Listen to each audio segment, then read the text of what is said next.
Where did sort of the idea come about? All right, that's an interesting question to me because there is a small scene in the book which is an autobiographical scene I've always known was central to my thinking out of my childhood, that I'd never used autobiographically before, although it has led me to be interested in bigotry in America. And I've, for many years, I've felt that there's a kind of novel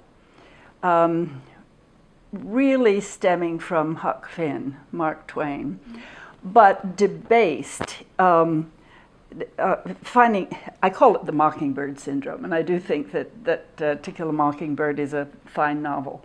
But since then there have been many based on the notion that a white person, because of youth or some other kind of innocence, is not prejudiced. And the white person is a hero because he or she is not prejudiced. It was Before Women Had Wings by an author whose name is going to go out of my head. I'm sorry about that. Connie Mae Fowler. And then The Help, which was huge success. And all of these stories have this same pattern of the heroic failure to be bigoted, you know.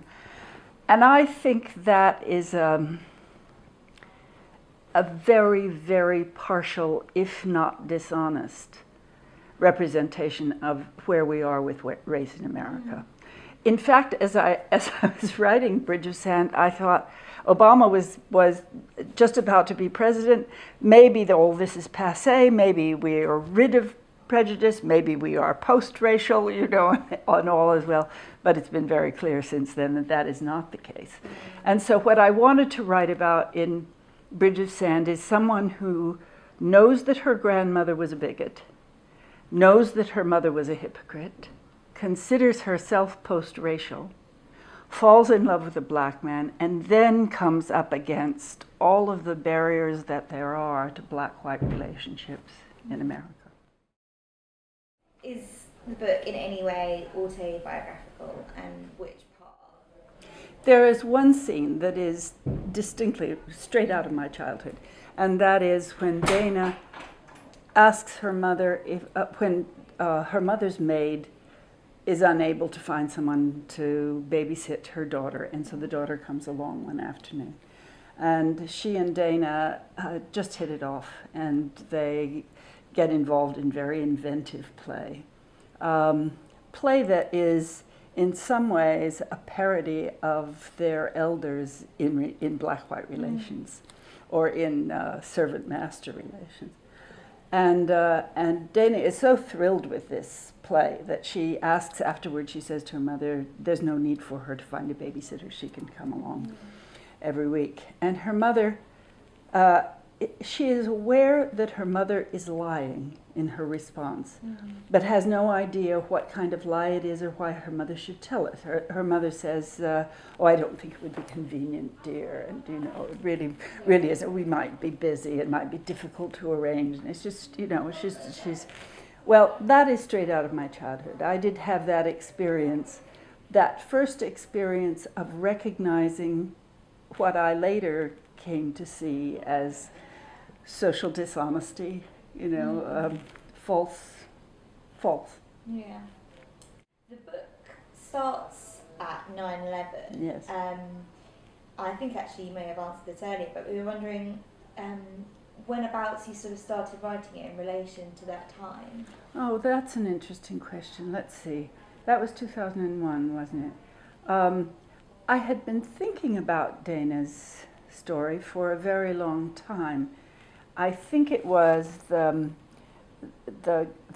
gathering or the intensity of the emotion around 9/11 that made me see this as a way to propel her south to look for her childhood.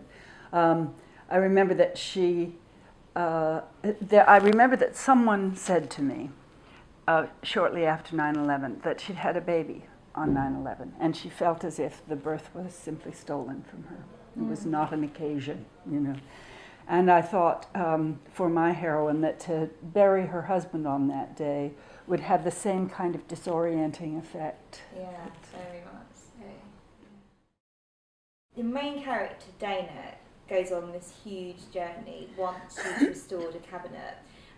Would you say she goes on a journey also to restore her life as well? Absolutely, absolutely. I think that she sees herself as having been deflected in some way, where she ended up in a place she had not expected, and that felt false to her. She was working class as a child and Southern, and she became the wife of a senator in Pennsylvania, you know, and didn't really take to the falsities of the political life very well. And so so I think she's looking for herself, looking for her home, and finds it in the most unexpected place. She's obviously a very strong character in the book. Which characters would you say you relate to the most? Dana, first of all, of course. I suppose in some ways I relate to all of them. The most difficult to write was Cassius, her lover. Partly because he's a strong black man, and I'm not. But also because I have always found it most difficult to write romantic men. You know, it's just the most. I'm fine with older people, and I felt, though I had difficulty starting with them, I felt very close to Luther and to Trudy. Let's see, what is Trudy's the aunt, and Luther is the brother of Cassius. And those, once I got into writing those people, I felt that their personalities were rich. Adina, I know very well, someone I know very well, but I disliked her all the time I was writing her. And that's kind of fun, you know, you love your villains as well as your heroes. I didn't say that Bernadette is one of my favorites. As I was writing Bernadette, I just felt that I caught the right images for this richly ignorant 16-year-old American girl. My next question was, the Florida Keys are such a large part of it that they're almost sort of like a character in themselves. How did you bring the topography and the weather to be so alive? Well, I should correct you, it's not the Florida Keys. The Florida Keys are way down south off the end of Florida, and this is up in the Panhandle, up in the Gulf, which is very different. It's the sand is not as white unless you get to the islands off of it. The answer to your question, I think, is that I spent 35 years teaching at Florida State University in Tallahassee, and our favorite escape was always to the Gulf Coast. So in many circumstances, with many different people, many times, in much different weather, we raced down to the coast. I had friends who had a house down there that they lent me during the week to write when I was free to do that, and that was really getting to know it. So there was no research as such in that. We also swam in sinkholes. I did call it would be the United States Weather Station, that's probably not its name, but something like that, and spoke at length about the nature of sinkholes with the people who know about that. And enjoyed writing the background, the geological background of why a sinkhole happens and swallows whole houses. You know. That brings me on to the next question quite well. Have you ever been in a hurricane? Yes, yes. Hurricane Kate in 1986 came all the way to Tallahassee. And my most vivid memory of being in the hurricane is of not taking it very seriously, which people don't once they've lived through it, and walking out during the storm to go next door to see how the next door neighbors were doing. And when I came back out of their house, this enormous live oak fell over the path in front of me. And I thought, what am I doing out here? You know? So we have seen the aftermath of many hurricanes on the coast. Usually they hit the coast, and then by the time they come 45 miles inland to Tallahassee, they've dispersed. But that one, Kate, in '86, did not. I got a new roof out of it from the insurance company, because the roof was in pretty bad shape.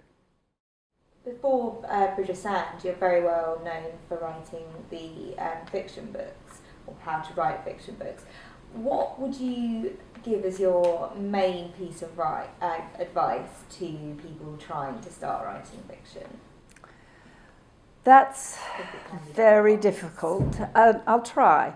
It's very difficult, but I think what I would say is make mud. That nearly every kind of artist has some physical thing to be working with. The sculptor has the clay, the painter has the colors, the musician has the instruments. All we've got is words. And there's a kind of terror of defiling this white space, whether it's on the screen or a piece of paper, with what you know is not going to be adequate. Just do it. Write junk. Write mud, so that then you have something to work with. And I think that terror only goes away when you actually start doing it. So if you want to write. That's it. Okay, and to finish up with, what are you working on now? Well, I'm the illusion that I have is that I'm working on a play and a musical in Chicago. And in fact, that's what I'm doing. But it happens to be an extraordinary year for just things coming to a head. So this book is out now. The next thing is that there are 2 new editions of the textbooks, Writing Fiction and Imaginative Writing, coming out in January. Then in February, there's a collection of essays that University of Chicago Press is publishing, and I've edited this collection. It's called A Story Larger Than My Own, and it's a collection of older women writers looking back on their careers and their lives. Then that's very exciting to me. I wanted to have this perspective of what is it like at the end of the career. You know, we give so much advice to young people about how to begin. I wanted to know later on, what is your perspective? Yeah. So that was good. And then in April, a memoir of my son called Losing Tim will be coming out. So there's been a lot of proofreading and interview giving and party going on those. But what my creative mind is engaged in is writing a first musical, which is loads of fun, wonderful fun.